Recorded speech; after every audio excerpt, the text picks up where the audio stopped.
The topic there of the question of social security, of benefits, was raised with the First Minister, Beryl Davidson. Indeed, she described the approach on the timing of how benefits will be transferred here to Holyrood as a massive crunching U-turn. Now, that was disputed pretty vigorously by the First Minister. It was also disputed pretty vigorously by Jeane Freeman, the Minister to whom I spoke on this very topic in preparation for this programme. I asked her first, though, to outline the nature of the transfer of benefits to Holyrood.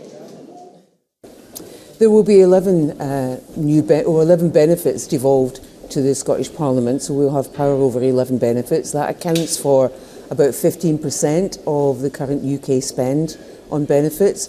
It covers about 1 in 4 of us, so 1.4 million people, and it ranges across from funeral payments and cold weather payments through to the benefits that affect probably the largest numbers of people, being disability benefits and carers allowance. Now, you've announced what's called split competence, whereby the legislative power is going to be transferred here next year, but the DWP, Whitehall-based DWP, will continue to, or may continue to administer or run some of these benefits until 2020. You got a big kicking from your opponents for that one. Well, I disagree that I got a big kicking. I think we dealt with that rather robustly, because the fact of the matter is, Brian, that it is a process to build what we are doing, which is the first public service in Scotland to be built from scratch, most certainly since devolution and probably for some decades before that.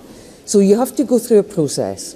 The first part of the process we've just completed, which is a 3-month consultation, over 500 responses, events, listening to people who are in receipt of those benefits in every local authority area right across the country.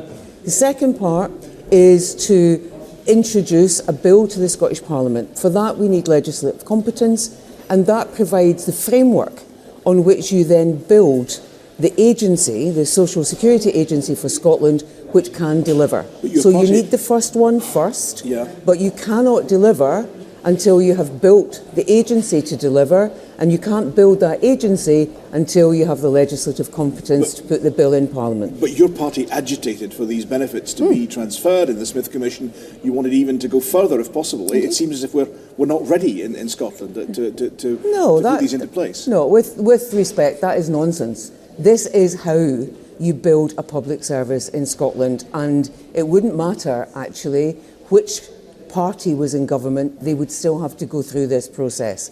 So of course we agitated for more powers, and to be honest, it would be a great deal easier to build 100% of a new social security system in Scotland, because it's the partial thing that's the problem. Well, it's part of the complexity. Yes. But, because we have to unpick a UK welfare system that's been around for 50 years, that it is itself piecemeal in how it's developed. We have to pick out the 15% components, those 11 benefits, establish them in Scotland, but tie them back in to that UK system. What's the thinking? What's the objective you're trying to achieve with the welfare system?